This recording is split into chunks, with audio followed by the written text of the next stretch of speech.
Good evening बच्चों। कैसे हैं आप? उम्मीद करते हैं कि सभी बच्चे स्वस्थ और ठीक होंगे।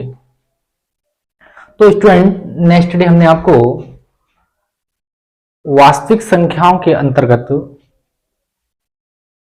वास्तविक संख्या चैप्टर है उससे रिलेटेड पहले हमने संख्या पद्धति टॉपिक है उसको स्टार्ट किया था। और हमने आपको प्राकृतिक संख्या, पूर्ण संख्या, सम संख्या, विषम संख्या, भाज्य संख्या, अभाज्य संख्या के बारे में बताया था। उसी क्रम को आगे रखते हुए स्टूडेंट्स, आज हम सह अभाज्य संख्या, को प्राइम नंबर क्या होता है उसके बारे में डिटेल में चर्चा करेंगे। सह अभाज्य संख्या यानी को प्राइम जो नंबर है स्टूडेंट्स, वो अभाज्य संख्याओं से मिलकर बना। सह अभाज्य संख्या उन्हें कहते हैं स्टूडेंट, ऐसी दो नेचुरल संख्याएं, ऐसी दो प्राकृतिक संख्याएं जिनका मासा क्या हो, एक हो। ऐसी दो प्राकृतिक या नेचुरल संख्या, नेचुरल नंबर, ऐसी दो नेचुरल नंबर्स या प्राकृतिक संख्याएं जिनका मासा क्या हो, एक हो, एक, उन्हें क्या कहते हैं? सहअभाज्य संख्या कहते हैं। तो देखते हैं स्टूडेंट,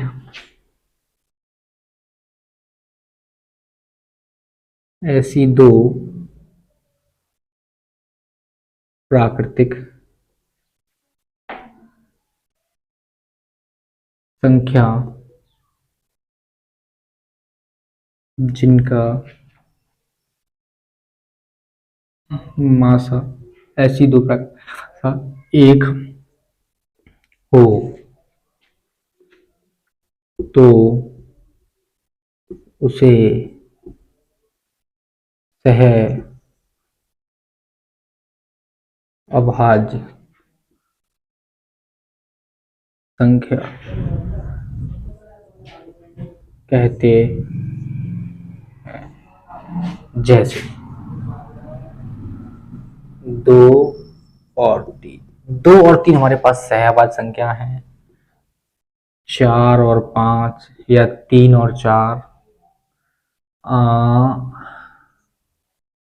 छः या सात या पाँच या छः। हम दो तीन भी लिख सकते हैं, तीन चार भी लिख सकते हैं, चार पाँच लिखा है हमने, यहाँ छः सात लिखा है। इनका मासा क्या हो, एक हो, तुम्हारे पास ये संख्या क्या होंगी, दोनों सहअभाज्य संख्या इत्यादि।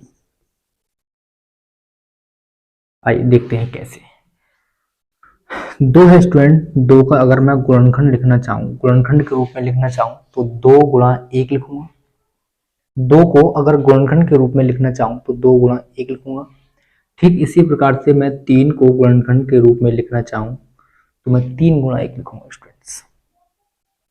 दो को अगर मैं गुणनखंड के रूप में लिखना चाहूँ तो दो गुणा एक लिखूंगा, और तीन को अगर गुणनखंड के रूप में लिखना चाहूँ तो मैं से तीन गुणा एक लिखूंगा। अब इसका हमें क्या निकालना है? मासा निकालना। क्या निकालना है? मासा निकालना है। इसका हमें क्या निकालना है? HCF निकालना है, हाईएस्ट कॉमन फैक्टर ज्ञात करना है इसका।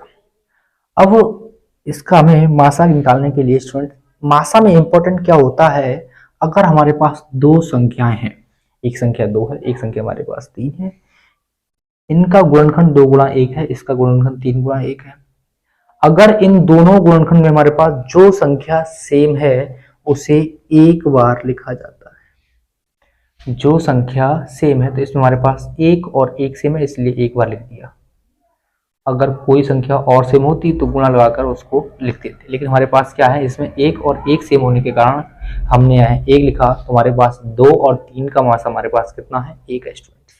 ऐसे हम चार पाँच का निकालना चाहें तो चार का गुणनखंड होगा स्टूडेंट दो गुणा दो गुणा एक, और पाँच का गुणनखंड होगा स्टूडेंट पाँच गुणा एक। तो इन दोनों हमारे पास क्या है, एक एक अंक सेम है, तो इसलिए इसका मासा भी कितना होगा? एक होगा। ऐसी छः और सात को आप लिखना चाहें तो छः और सात को लिखेंगे आप दो गुणा तीन गुणा एक, और सात को लिखेंगे सात गुणा एक। इन दोनों हमारे पास क्या है? एक संख्या सेम है, तो इसलिए हमारे पास हमारे पास दो कॉमा तीन या चार कॉमा पाँच या छः कॉमा सात हमारे पास क्या है? सह अभाज्य संख्या यानी को प्राइम नंबर है स्टूडेंट्स, को प्राइम नंबर है स्टूडेंट्स। अब स्टूडेंट्स मैं यहाँ पर एक इम्पोर्टेंट नोट लिखने वाला हूँ जो कि बोर्ड में कभी कभी एक नंबर में पूछ लिया जाता है। एक नंबर में पूछ लिया जाता है तो स्टूडेंट नोट्स ये है कि सभी अभाज्य संख्याओं का मासा एक होता है।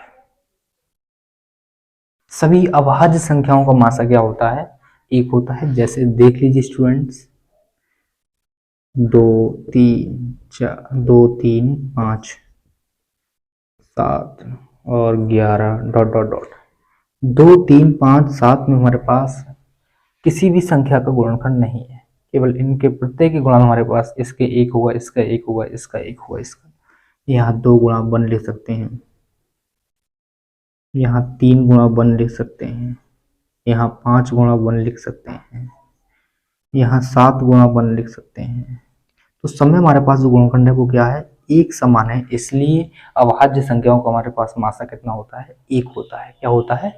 एक होता है। इसलिए स्टूडेंट इसे नोट करें, नोट करें स्टूडेंट्स।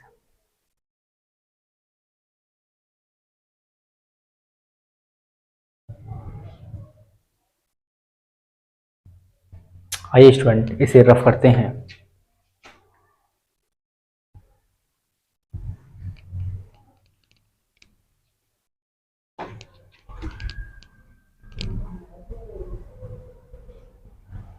आइए इसे रफ करते हैं।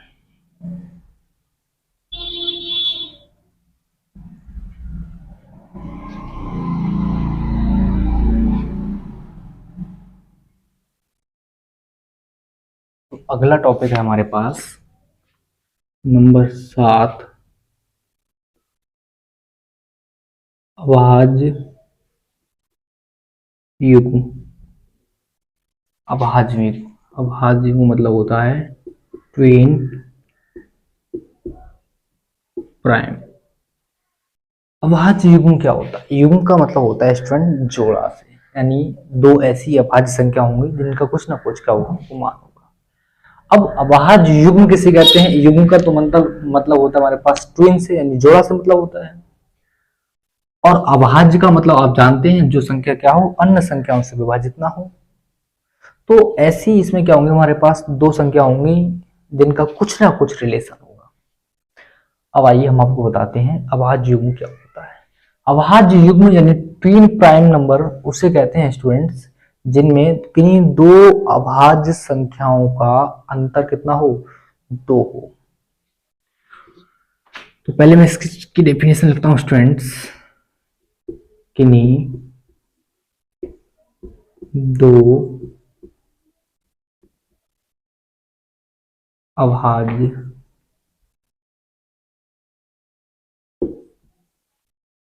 किन्हीं दो अभाज्य संख्याओं का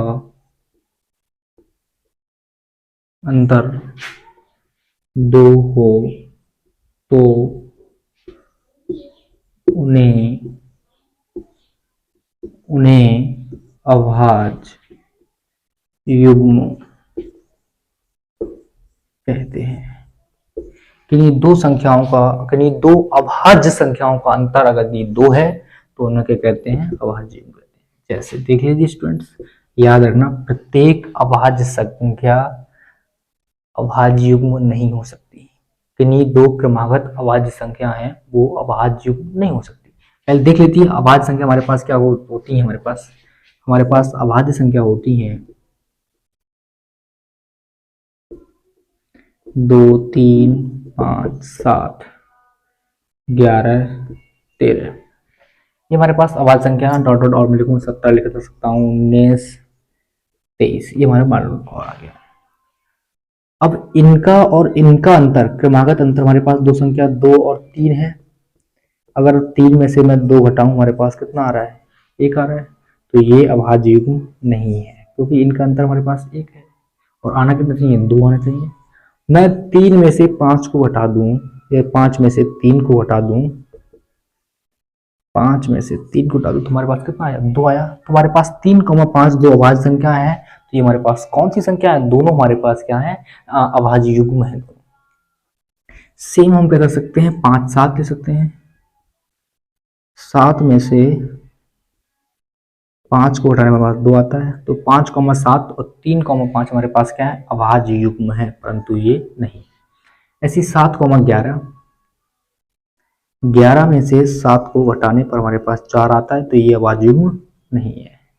11, 13 हमारे पास अभाज्य युग्म है, तो हमारे पास अभाज्य युग्म हो गया स्टूडेंट 3,5,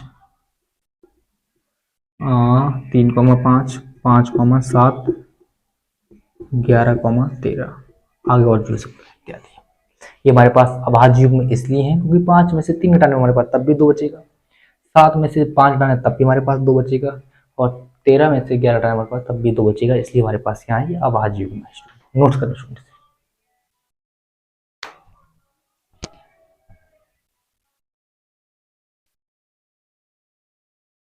आइए स्टूडेंट इसे अब रफ करते हैं, इसे रफ करते हैं स्टूडेंट।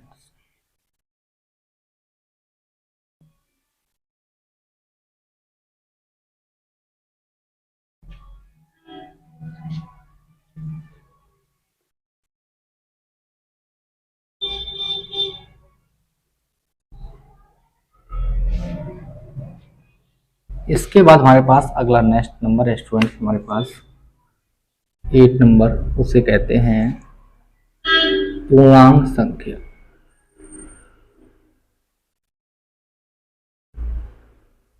पूर्णांक संख्या यानी इंटीजर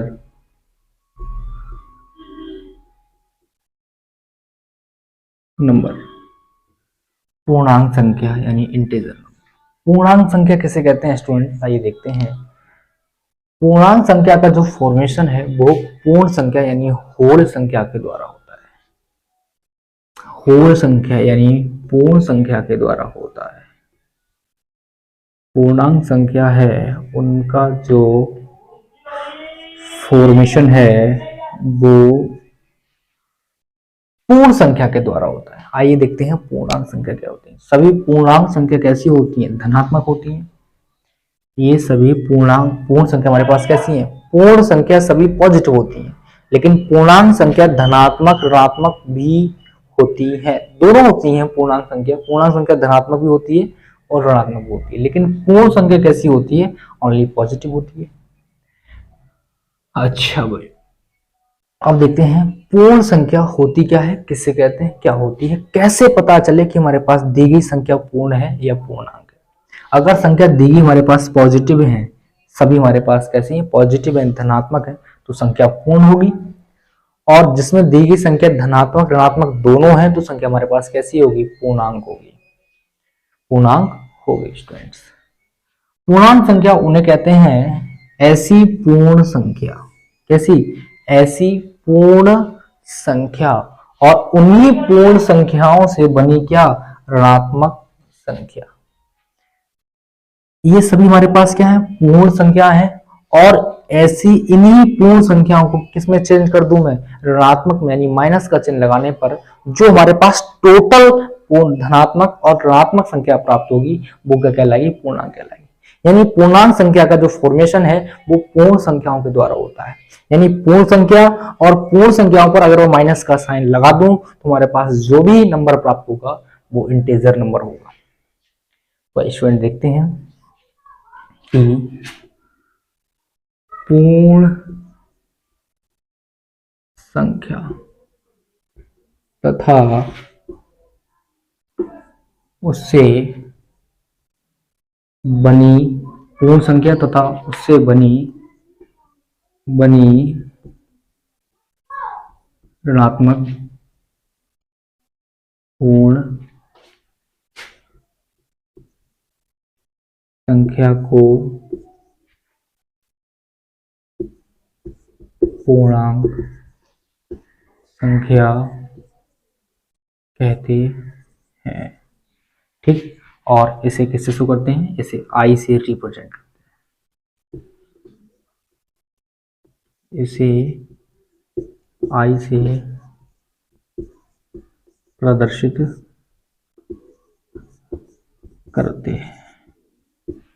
आई बराबर होता है 0, 1, 2, 3, 4, 5 डॉट डॉट प्लस इन्फाइनाइट। ये हमारे पास पूर्ण संख्या है और इन्हीं संख्याओं पर मैं क्या लगा दूं, माइनस लगा दूं। क्या लगा दूं, माइनस लगा दूं।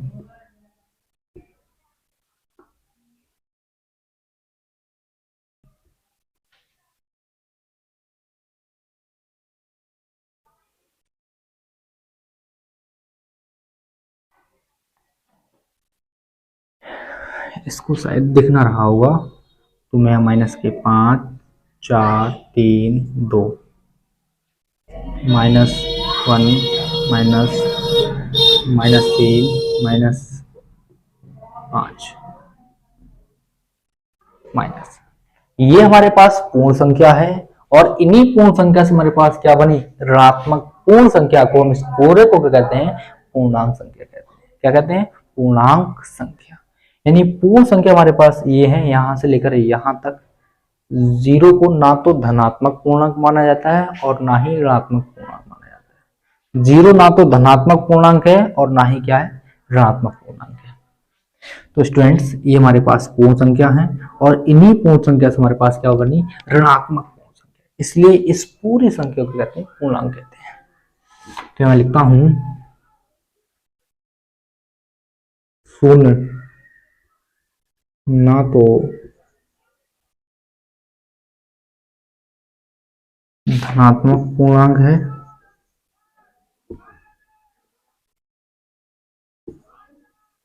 और ना ही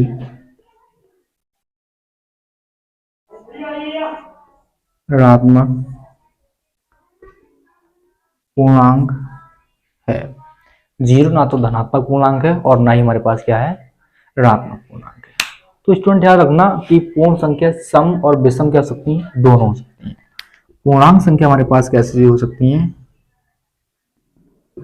पूर्णांक संख्या समबाहु विषम दोनों होती। नोट करें स्टूडेंट, इसे नोट करें।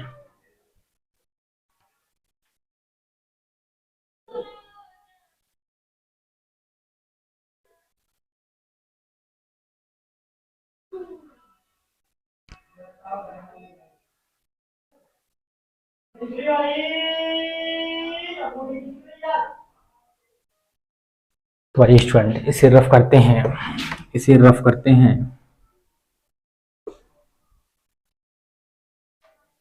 इसे रफ करते हैं स्टूडेंट।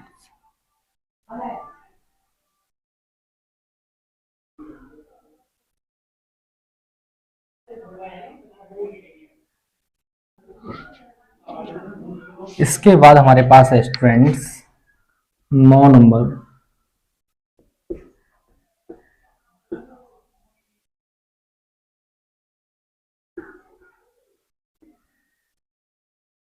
परिमेय संख्या।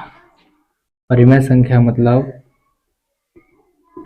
रेशनल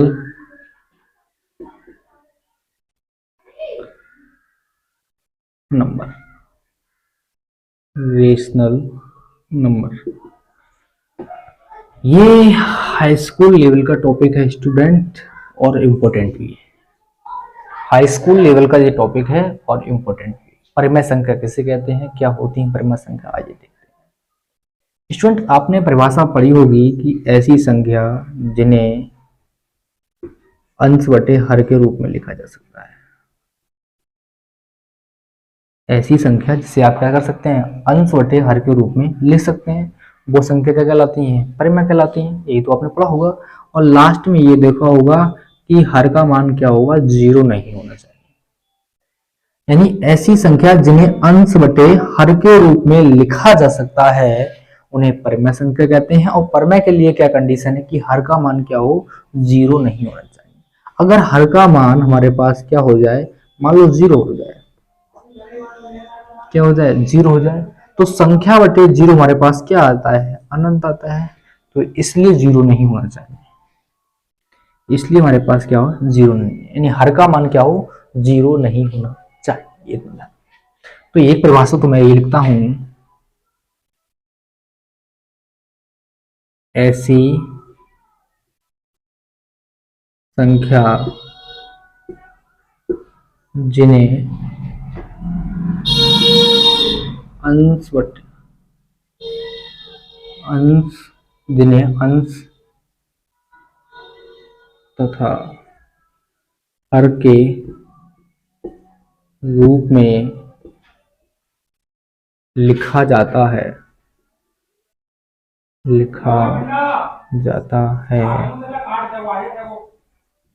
उन्हें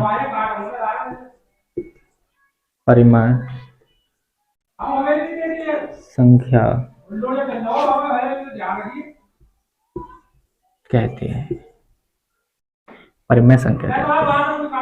और परिमेय संख्या के लिए हमारे पास क्या है,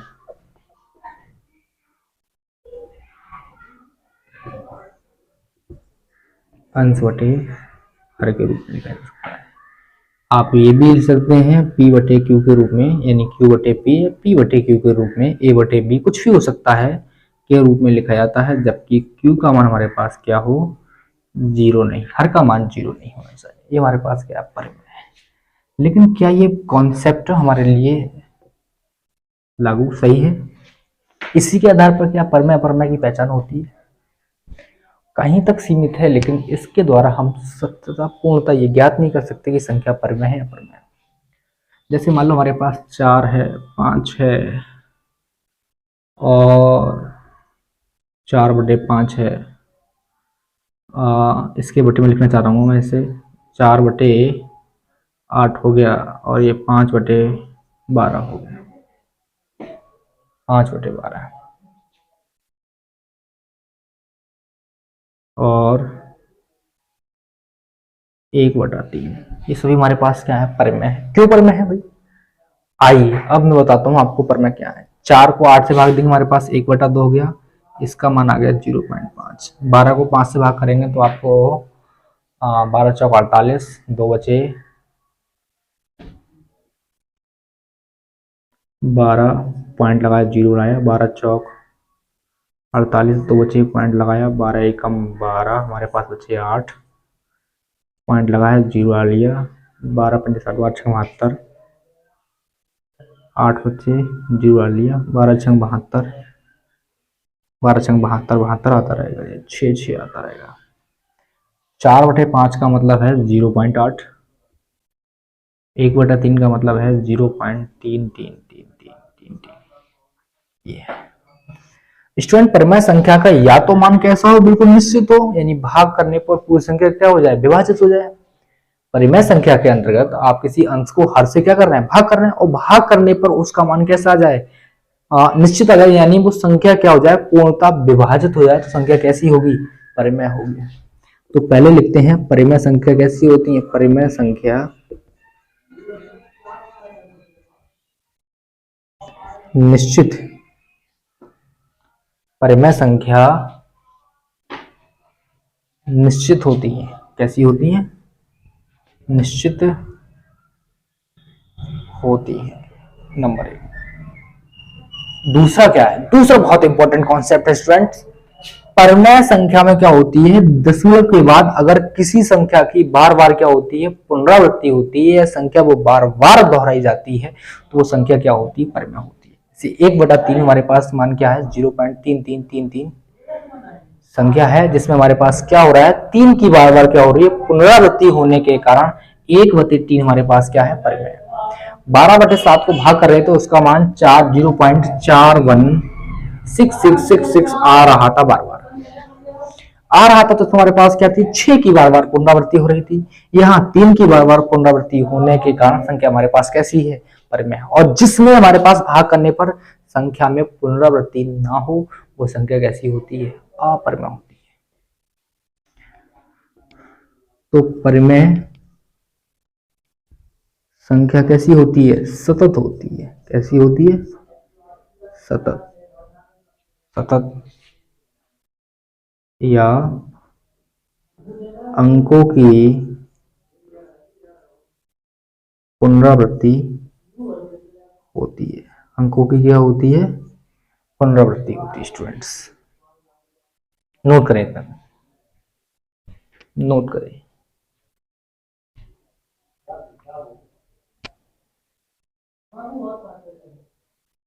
नोट करें। इसके बाद स्टूडेंट हमारे पास नेक्स्ट पॉइंट है, वो है अपरिमेय संख्या यानी इर्रेशनल नंबर। अब आइए, इसका अपोजिट है परिमेय संख्या का, यानी परिमेय को p बटे क्यू यानी अंश बटे हर के रूप में लिखा जा सकता है, लेकिन अपरिमेय को डेफिनेशन कहती है अंश बटे हर के रूप में नहीं लिखा जा सकता।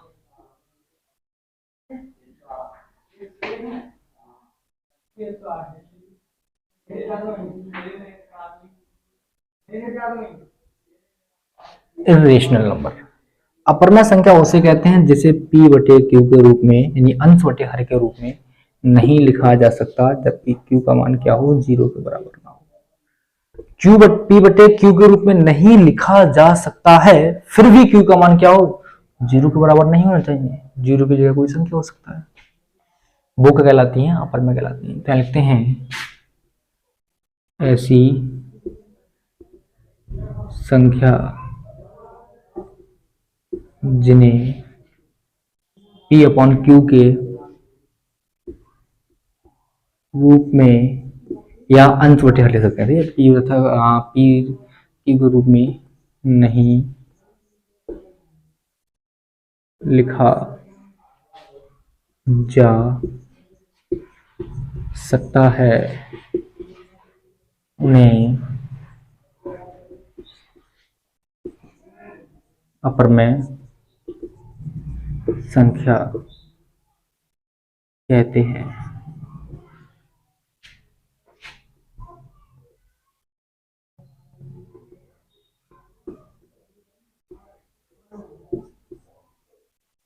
लेकिन q का मान क्या हो, 0 के बराबर हो। जैसे उदाहरण तौर पर देखो, root 2, root 3, root 5, root 6, root 7, root 11 इत्यादि आदि। सही। और एक संख्या हमारे पास है पाई। पाई क्या है, अपरिमेय है। पाई अपरिमेय इसलिए है क्योंकि इसका, हाँ पहले इस बात रूट के अंदर ऐसी संख्या जिनका वर्गमूल ना हो, अंडर रूट के अंदर ऐसी संख्या जिसका वर्गमूल ना हो, वो सभी शेष संख्या क्या होती हैं, अपरिमेय होती हैं। क्या होती हैं, अपरिमेय। दोबारा सुनिए, रूट के अंदर ऐसी संख्या जिसका वर्गमूल ना हो, वो संख्या क्या कहलाती है, अपरिमेय कहलाती है। जैसे देख लो हमारे पास, मान लो हमारे पास 3 है, 3 का कोई वर्गमूल नहीं होता है, तो 3 को आप 3 ही लिखेंगे, इसलिए हमारे पास क्या है, ये अपरिमेय है। अगर मैं इसकी जगह 4 लिख दूं और 4 का वर्गमूल कितना होता है, 2 होता है, इसलिए ये क्या है, हमारे पास परिमेय है। इसलिए 4 हमारे पास परिमेय है और ये हमारे पास क्या है, अपरिमेय है। पाई हमारे पास अपरिमेय इसलिए है कि पाई का मान जो होता है 3.1419 ऐसी, मुझे याद आ रहा है, इसके बाद जो भी संख्या होती है वो क्या होती है, उसमें संख्या की पुनरावृत्ति नहीं होती है। इसके जो भी मान होता है उसमें क्या होती है, संख्या की क्या होती है, पुनरावृत्ति नहीं होती है। और पुनरावृत्ति ना होने के कारण हमारे पास जो पाई है वो क्या है, एक अपरिमेय संख्या है। रूट 2 का मान आपने देखा होगा 1.414, इसमें हमारे पास किसी संख्या की पुनरावृत्ति हुई नहीं हुई, इसलिए हमारे पास क्या है, अपरिमेय है। 3 का मान आपने देखा होगा 1.732, इसमें हमारे पास किसी अंक की पुनरावृत्ति ना होने के कारण हमारे पास संख्या क्या है, ये अपरिमेय है। लेकिन अगर मैं बात करूं 1/3, 1/3 का मान 0.333333 चलता रहता है, तो इसमें हमारे पास क्या हो रही है, 3 की पुनरावृत्ति हो रही है, इसलिए अपरिमेय। इसमें हमारे पास किसी संख्या की पुनरावृत्ति नहीं हो रही है, इसलिए हमारे पास क्या है, ऐसे सभी अपरिमेय है। तो स्टूडेंट हमने परिमेय अपरिमेय का देखा, और हमारे पास एक लास्ट नंबर रह गया, वो है वास्तविक संख्या।